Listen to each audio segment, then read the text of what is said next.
Hello, everyone.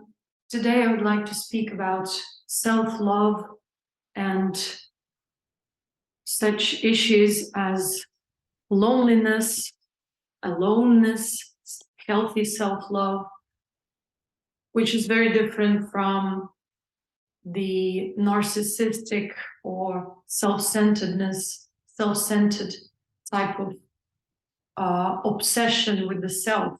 So there is self-love and there is obsession with the self. Many people still have confusion trying to differentiate between these two aspects of reality, of their own reality. At this point of time, we're living in a very narcissistic world where pretty much everyone is in an imbalanced spiritual state, which results in the imbalanced emotional, mental states, imbalanced lifestyle, and everyone's state is somewhat restless and anxious, which defines lack of energy. In spiritual terms, when one is restless or anxious, one is depleted on that higher level, on the spiritual level, and that depletion results eventually in the emotional, mental imbalances and health imbalances, or the imbalance of the body, the imbalance of the bodies through the imbalance flow of energy that creates that restlessness and anxiety within the nervous system. So a lot of people propagate self-love, but to embody self-love means something else than usually we think of self-love when we are in an unhealed and unrefined state, when we are self-centered. There's a difference between a healthy, authentic self-love when one is complete, fulfilled, wholesome, autonomous, and thus does not resemble the features of low confidence or a need for validation from the outside world. One is fulfilled. One perceives that bliss uninterruptedly. So when one is established in that, one is love itself, and yet one interacts with the world in a healthy way. One doesn't try to please the world to get something back. One is autonomous, so one's action do not depend on the actions of other people or circumstances. One follows their intuition because they're aligned within themselves. One is absorbed into the self, but one is not selfish. Because selfishness comes from this sort of inability to understand that the external world is the extension of oneself. A selfish person is inconsiderate, clumsy, scattered, incapable of taking other people or circumstances into consideration. A being who is established in self-love is deeply aware of oneself and the environment. That's why all the actions are aligned with the inner being, which is at peace. A selfish person cannot be at peace.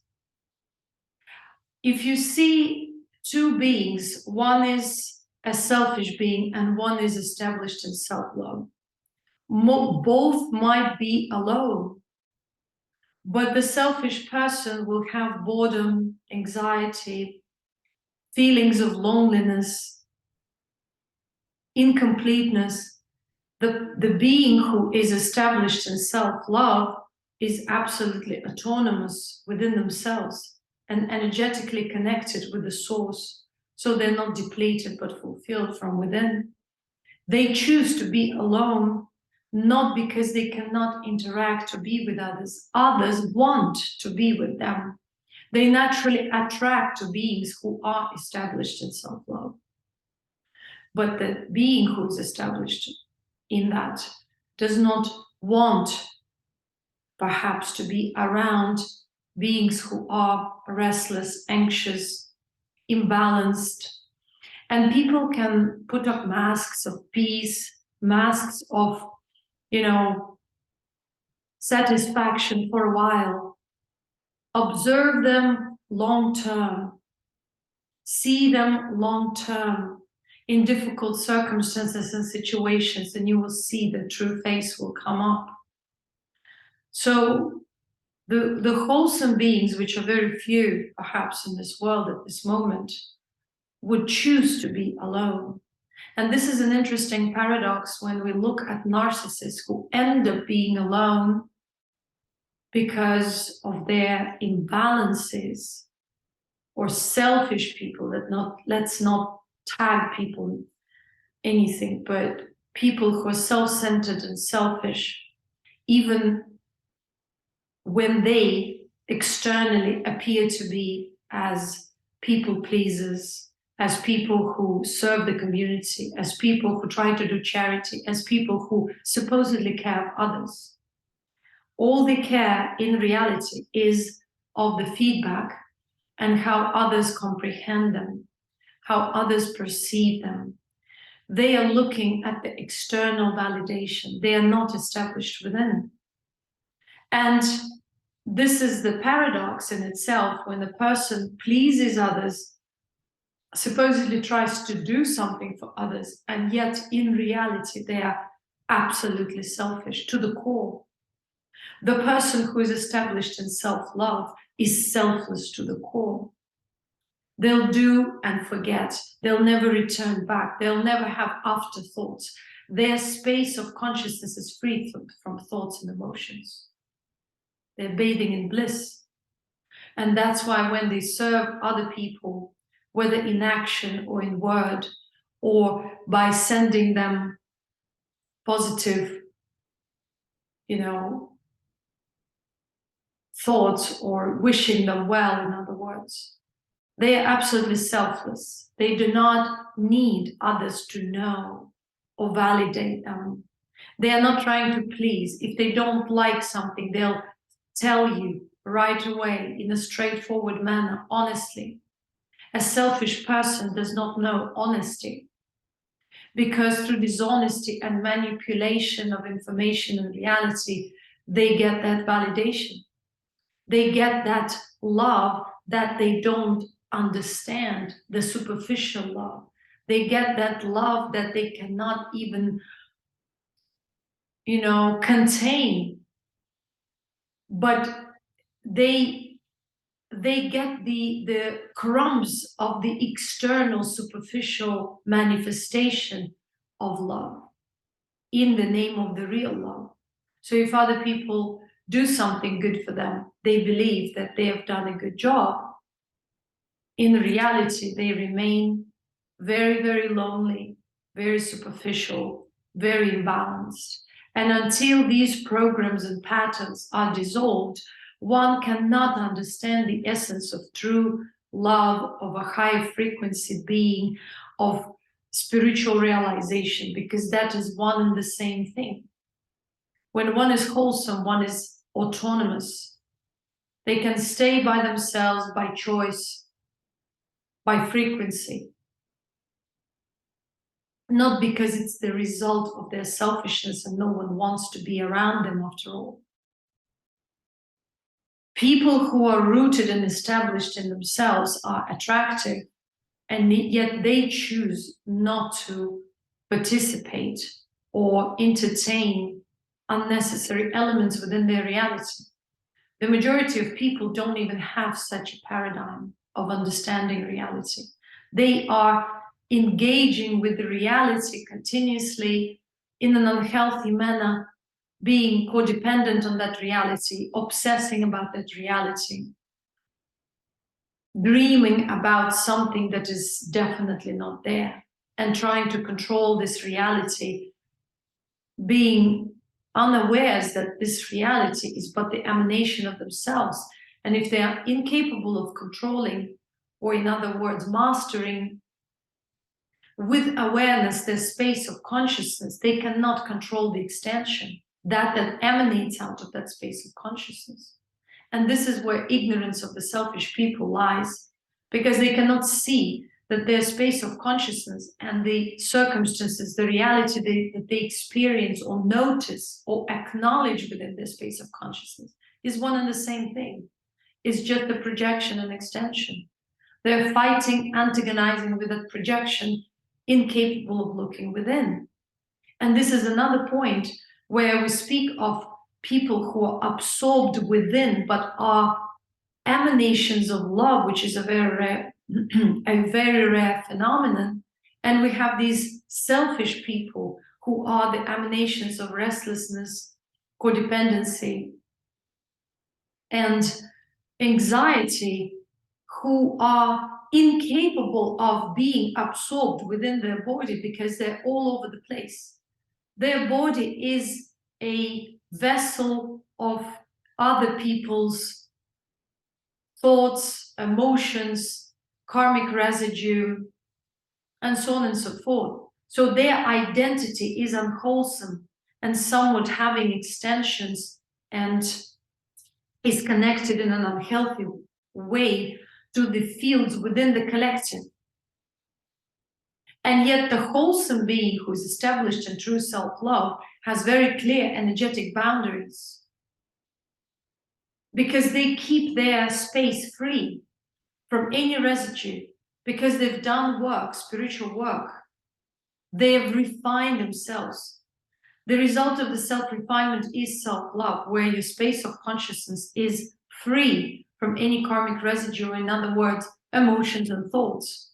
That's what Siddhas taught humanity. That's what all the sages spoke of. The Mahamudra, the great symbol, the state of equanimity, the state of stillness and absorption, which is the high frequency of love, divinity, and so on and so forth. It's an absolute awareness.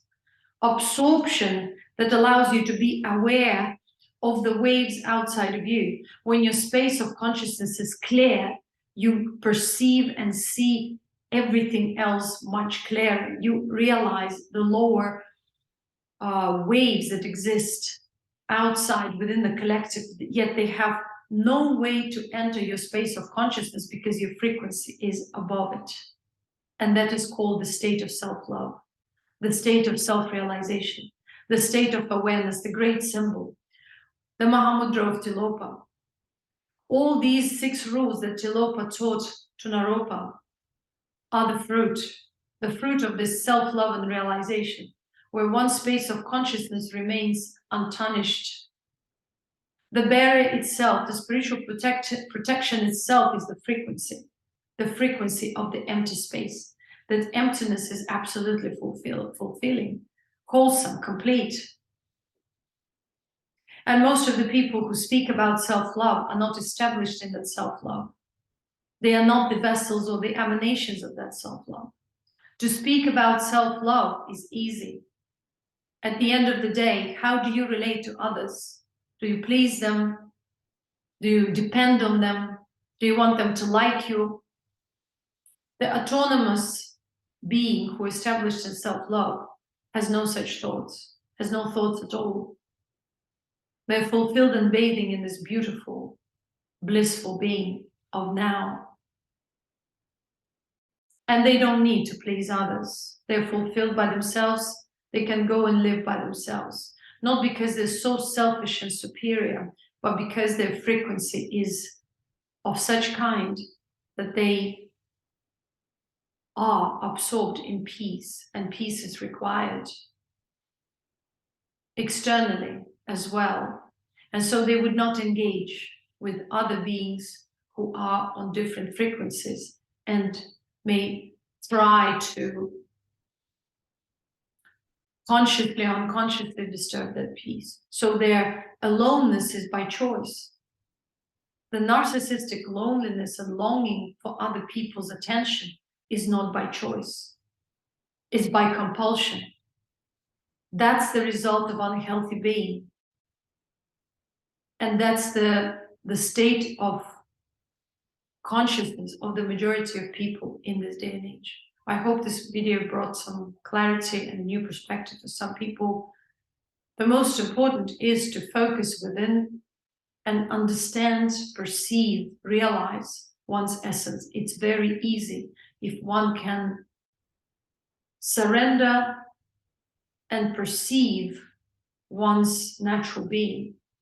Then one will also be able to perceive that which takes one away from natural being and is of traumatic, imbalanced, karmic nature.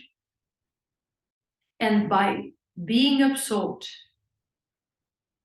and becoming aware of the karmic residue, one can dissolve this karmic residue and establish oneself in the pure space of consciousness. Because before we establish in that pure state of consciousness, we cannot even realize what to be a human, a true human means. Thank you very much, and all the best to everyone.